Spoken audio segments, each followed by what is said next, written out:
ఆనాడు బంధువులు ఇంటికొస్తే చాలు ఉన్నన్ని రోజులు పండుగే, గుండె నిండుగా సంబురమే. ఆరు బయట నులక మంచంపై పడుకొని కబురులెన్నో చెప్పుకుంటుంటే మనసు నిండుగా సంతోషమే.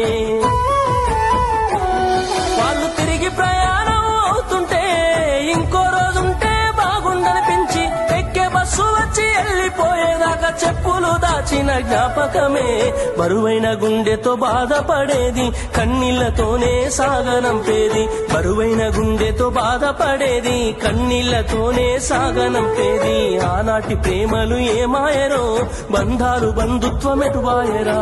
డబ్బు బంధాలే మిగిలేనురో, మనుషులే దూరమయ్యేనురా.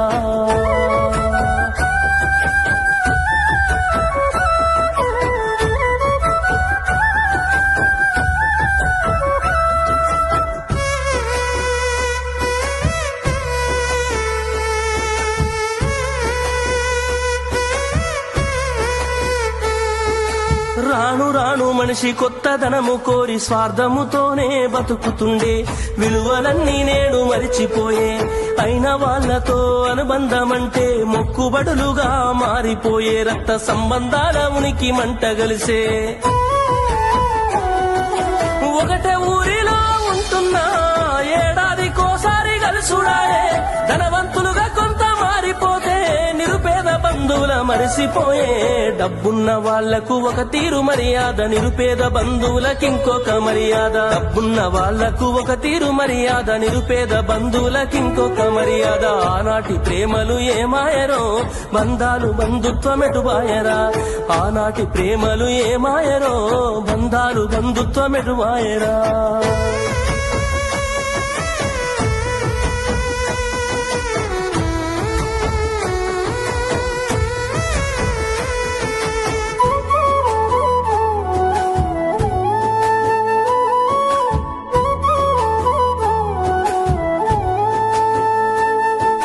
రక్తం పంచుకొని ఒకటే ఇంటిలో జన్మను ఎత్తి కూడా పెరిగిన అన్నదమ్ములైన అక్క చెల్లెళ్ళైన వేడుక ఏదైనా జరిగితే తప్ప కలుసుకోవడం జరగదాయే. మనసారా మాట్లాడుకోరాయే. భోజనాలకు గంట ముందు వచ్చి పని ఏదో ఉందన్న సాకుతోటి మొక్కుబడిగా భోజనం అయిన వెంటనే ఉంటామంటూ వెళ్లిపోవుడాయే. కనతల్లిదండ్రులను పలకరించే తీరిక లేని సంపాదనాయే, కనతల్లిదండ్రులను పలకరించే తీరిక లేని సంపాదనాయే. ఆనాటి ప్రేమలు ఏమాయరో, బంధాలు బంధుత్వం ఎటువాయరా. డబ్బు బంధాలే మిగిలేనురో, మనుషులే దూరమయ్యేనురా.